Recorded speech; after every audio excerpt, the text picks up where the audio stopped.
መኝታ ቤት ገቡ። በዛ ላይ ደግሞ እገለዋለሁ ምናምን ትላለች። ቆይቺ ነበር ሚስት ያደርግ ያዝኩት። አንተ እኮ ካላዩ ኋላ ምንም አልክ እንጂ ነግረንህ ነበር። ከዚህ የተሻለ ልሰጠኝ የምችል ምንም አይነት ስጦታ የለም። ግን ለማንም እንዳትናገር ለካሌብ።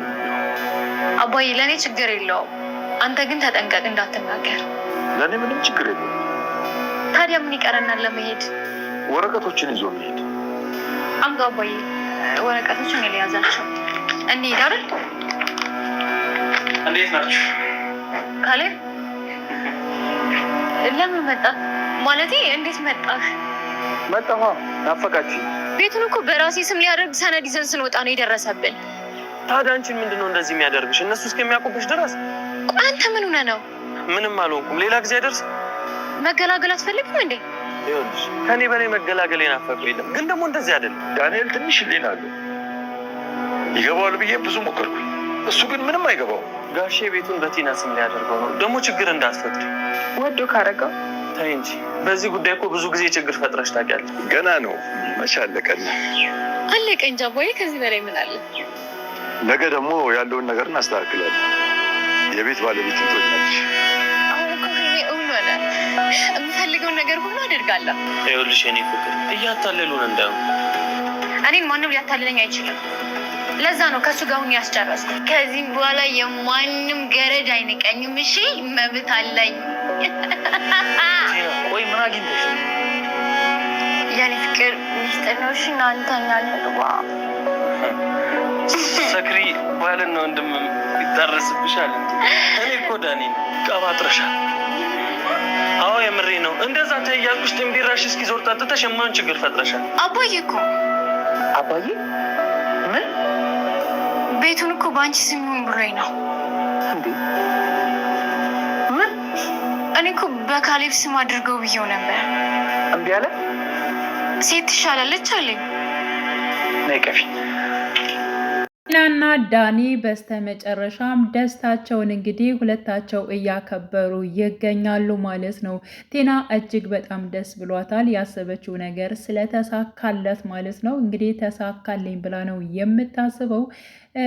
ቤቱን በኔ ስም አደረገልኝ፣ ስለዚህ ደስታችን አብረን ማሳለፍ እፈልጋለሁኝ በማለት ዳኒን ደውላ በመጥራት ማለት ነው ሁለታቸውም ደስታቸውን አሳልፈዋል።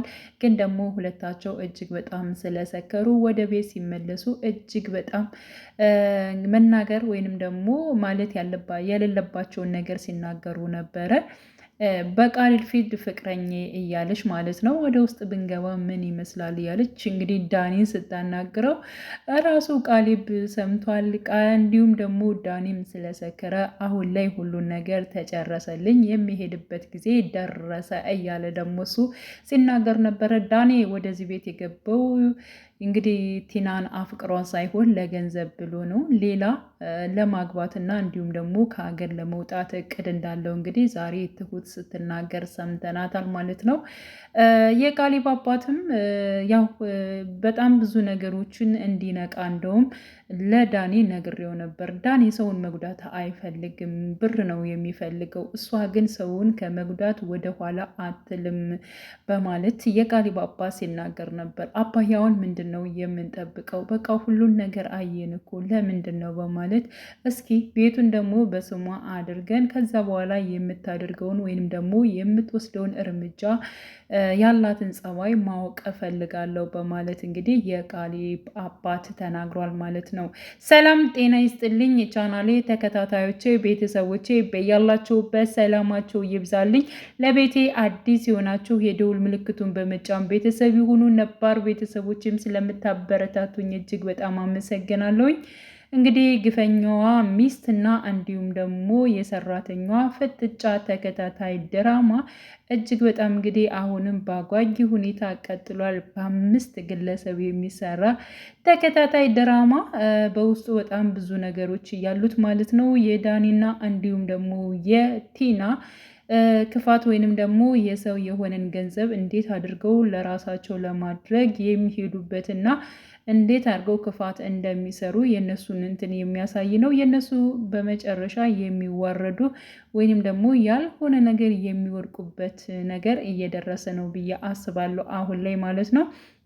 ምክንያቱም በባለፈው ራሱ ቃሊብ እጅግ በጣም ተናዶ እነሱ በተኙበት ቀጥታ ወደ ክላስ ሊገባ በነበረበት ሰዓት እንግዲህ አባቱም ደርሶ እንዲሁም ደግሞ ትሁትም ሄዳ ያሁ ነገሮቹ እንዳይበላሹ ወይንም ደግሞ በዚህ መልኩም መሄድ እንደሌለበት ወይንም ልጄ እስር ቤት መግባት የለበትም በእነሱ ምክንያትማ በማለት እንግዲህ የቃሊብ አባት ቀጥታ ያሁ ቃሊብን በመያዝ ወደ ራሱ እንዲመለስ አድርገውታል ማለት ነው። ይህን ነገር አንተ እንድታይ እኛም አልፈለግን ነበር በፊት ትሁትም ብላይ ነበረ። እንደዚህ ቃሊብ አይታገስም፣ እንዳንተ አይደለም አባዬ፣ እንደዚህ ማድረግ የለብህም ብላይ ነበር።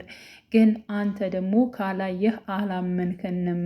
እኛ በጣም ብዙ ነገር ብለንሃል፣ ያየነውን ነገር ነበር ስንነግርህ የነበረው፣ አንተ ግን ልታምን አይደለም። ስለዚህ አሁን ላይ ደግሞ ባይንህ አይተሃል።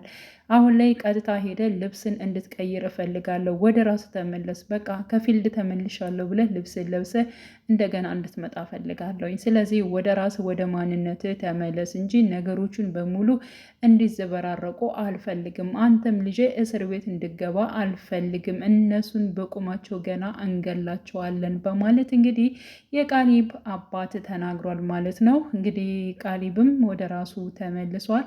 ከፊልድ እየመጣ መስሎ እንደገና ወደ ቤቱ ገብቷል ማለት ነው። እንግዲህ ቲና አሁን ላይ እንግዲህ ቤት ሊገዛላት በስሟ እንደሆነ የቃሊብ አባት እገዛልሻለሁ እሺ በማለት እንግዲህ ቀጥታ ወደ ቦታው በሚሄዱበት ሊሄዱ ባሉበት ሰዓት ነበረ እንግዲህ ቃሊብ ከፊልድ የመጣው። እንዴት መጣህ ብለዋለች እንደውም ማለት ነው፣ በራሱ ቤት ማለት ነው። ከአባቱ ቤት እየመጣ ራሱ እንዴት መጣህ እንኳን ደህና መጣህልኝ ማለት ሲገባት እንዴት መጣ በማለት እንግዲህ ጥምድ አድርጋለች። ምን ነው ለምንድን ነው እንደሱ የምትይው? አይ ድንገት ስለሆነብኝ ነው ብትለው፣ እኔ ደግሞ ሳፕራይዝ ላደርጋችሁ ስለፈለግኩ ነው በማለት እንግዲህ ይመቷል። እሷ ግን ቤቱን በስሜ ሳያደርግልኝ እንዴት ይህን ነገር ያበላሽብኛል? እንዴት ይመጣል? በማለት እንግዲህ ተናዳለች። መቀመጥ ራሱ ይብን አልቻለችም። ወደውኑ ራሱ ወታ የሄደችው ማለት ነው። ዳኒም ተከትሏት ነበር። ለምንድን ነው ከሰዎቹ ላይ እንደዚህ የምትናደጁ? እንደተናደድሽ እኮ በጣም አስታውቆብሻል። ነገሮቹ በትዕግስት እኮ ማድረግ ነው ያለብሽ። እንደዚህማ አትሁኝ፣ ይነቁብናል በማለት እንግዲህ ያለውን ነገር ሲናገራት ነበር። እኔ ምርር ብሎኛል፣ ነገሮቹን ጨርሰን ከአንተ ጋር እንደ ልቤ የምሆንበት የምኖርበት ጊዜ ነው የናፈቀኝ በማለት እንግዲህ ለዳኒም ስትናገር ነበር ማለት ነው። እንግዲህ ቃሊብም ስለ አባቱ ጋር እያወራ ነበር። ይሄን ያክል ለራሷ ለማድረግ አይደለ አባዬ እንደዚህ ስትናደድ ስመጣ ይብን እንኳን እንዴት እንደተናደደች። አዎ የቤቱ ጉዳይ እኮ ለማስጨረስ ልንወጣ ስንል ነበር የመጣኸው። ይህ ነገር ደግሞ አንተ ስትመጣ ሲሆን ነገሮቹ እሷ ደግሞ ተናደደች እና እንዳትነግረው እያለች እኔንም ስታስጠነቅቅ ነበረ እና ስመጣ የማይሆን ስለመሰላት ነው። ለማንኛውም ነገሮቹን በሙሉ አስተካክያለሁ፣ የሐሰት መረጃዎችንም ሰብስቤያለሁ እና ነገ ጧት እንሄዳለን። ነገሮቹን እጨርሳለሁኝ፣ ቤቱን በስሟ አደርግላታለሁኝ። ከዛም እስኪ ያላትን ጸባይና ምን እንደምታደርግ ደግሞ ቀጣዩን ማየት ነው ያለብን በማለት ስለ ዳኒም ማለት ነው አውርቶ ነበር። ዳኒ መልካም ነው፣ ውስጡ ይሄን ያክል የሰው መጉዳት ሀሳብ የለውም፣ እሷ ነች እንጂ በማለት እንግዲህ ትሁትም ስታወራ ነበረ። አዎ ዳኒ ሌላ ለማግባት እቅድ አለው፣ ከእሷ ጋር የመሆን እቅድ የለውም፣ ግን ደግሞ ከእሷ ጋር የሚሆነው ብርን ፈልጎ ነው በማለት እንግዲህ ትሁትም ተናግራለች ማለት ነው። በነጊተው ያው እንግዲህ ተያይዘው ከቃሊብ አባትና እንዲሁም ደግሞ ቲና ሄደዋል ማለት ነው። ማድረግ ያለባቸውን ስለ ቤቱ ጉዳይ በግማሹም የጨረሱ ይመስላሉ ማለት ነው። እዚህም ደስ ስላላት አባዬ ልጋብዝ በማለት እንግዲህ የቃሊብ አባትን ቀጥታ ወደ ሆቴል ሄደው አብረው እየጠጡ ነበር። ግን ደግሞ የቃሊብ አባት እኔ ብዙ መጠጥ አልፈልግም፣ አልጠጣም፣ ወደ ቤት መመለስ እፈልጋለሁ በማለት ወደ ቤት ተመልሷል። ወደ ቤት ሲመለስ ግን እሷ ደስታዋን ለማስቀጠል እንግዲህ ከዳኒ ጋር ደውላ እኔ ጋ እንግዲህ ጥሩ ጊዜዋን ካሳለፉ በኋላ ሁለታቸውም ሰክረው ስለነበር ወደ ቤት ተመልሰዋል ማለት ነው። እና እንደዚህ ደስ ያለሽ እና ያሰከረሽ ነገር ምንድን ነው በማለትም ቃሊብም ጠይቋት ነበረ። እሷ ግን ዛሬ እጅግ በጣም ደስ ብሎኛል፣ ያሰብኩት ነገር ተሳክቶልኛል እያለች እንግዲህ ዳኒን ነበር እያወራች የነበረችው። ዳኒ ፍቅሬ እያለች ማለት ነው። እንግዲህ የራሷ ባሏ ማለት ነው ቃሊብ ባለበት መሀል ላይ እንግዲህ እሷ ስለሰከረች የምታወራውን አታውቅምና ዳኒ ፍቅሬ ለምንድን ነው ወደ ውስጥ የማንገበው እያለች ስታወራ ነበር። የራሱን ነገር ሲያወራ ነበር። ምክንያቱም አሁን ላይ ጨረስኩኝ የምሄድበት ጊዜ ደረሰ እያለ ነው። ያ ማለት እንግዲህ ያው ትሁትን የቀረባት አንድና አንድ ለጥቅም ስለነበር ማለት ነው። እና ይሄ ነገር ከተሳካልኝ ነገሮቹ በሙሉ አሁን ላይ መውጣት የሚችልበት ጊዜ እየቀረበ ነው በማለት እንግዲህ ራሱን እያሳመነ መጥቷል። እና ያው ትናንትና ስለሰከርሽ እኮ በጣም ብዙ ነገር አስነቅተሻል፣ ብዙ ነገር ለፍልፈሻል በማለት እንግዲህ ለቲና ነግሯታል። እውነት ብዙ ነገር አወራው እንዴ? ምን ተናገርኩኝ? ወይኔ ጉዴ! ነገሮቹን ሳልጨርስ የቤቱን ጉዳይ ሳልጨርስ እንዴት እንደዚህ ይሆናል? አባዬ የት ነው? እሱም ማግኘት አለብኝ፣ ስለ ቤቱ ጉዳይ የግድ መሄድ አለብኝ በማለት እንግዲህ ስትፈልገው ነበረ ማለት ነው። ግን ደግሞ አሁን ላይ ለቃሊብ ተናግራለች። ምክንያቱም ቃሊብ ወረቀቱን አግኝቶ ጠይቋት ነበረ። ይህ ወረቀት ምንድን ነው? ከየት ነው የመጣው? በማለት እንግዲህ ሲጠይቃት አባዬ ነው እኮ በእኔ ስም ቤቱን አድርጎት ነው።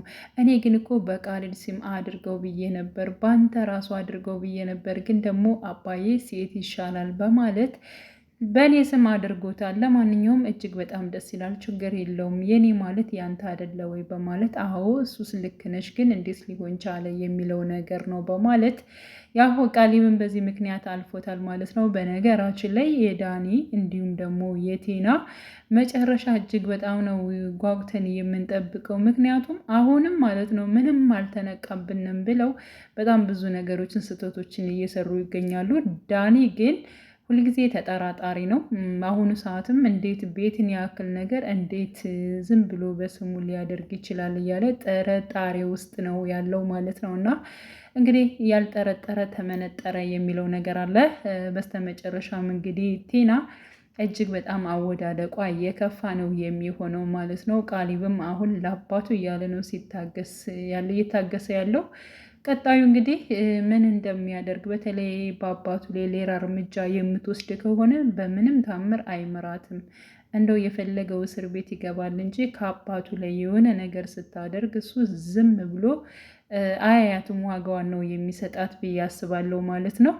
እና ውድ የቻናሌ ተከታታዮች ቤተሰቦቼ በያላችሁበት ሰላማቸው ይብዛልኝ። ለቤቴ አዲስ የሆናችሁ የደውል ምልክቱን በመጫን ቤተሰብ የሆኑ ነባር ቤተሰቦችም ስለምታበረታቱኝ እጅግ በጣም አመሰግናለሁ። እንግዲህ በቀጣይ አብረን በጉጉት የምንጠብቅ ይሆናል የዳኒንና እንዲሁም ደግሞ የቲናን የሚዋረዱበትን መጨረሻ እውነቱ እንደዚህ የቃሊብ አባት የሚያስታውስበት ምንም ነገር እንዳረሳና ነገሮቹን አውቆ እንደዚህ እንደሚሰራ የሚያውቁበትና እነሱም ደግሞ ድርቅ ብለው የሚቀሩበት ታይም ማለት ነው። እጅግ በጣም ይናፍቃል። በተለይ ቤቱ ትክክለኛ ቤት ስላልሆነ እጅግ በጣም ነው የምትናደደው ብዬ አስባለሁኝ። ብቻ ሁላችንም በጉጉት እንጠብቃለን።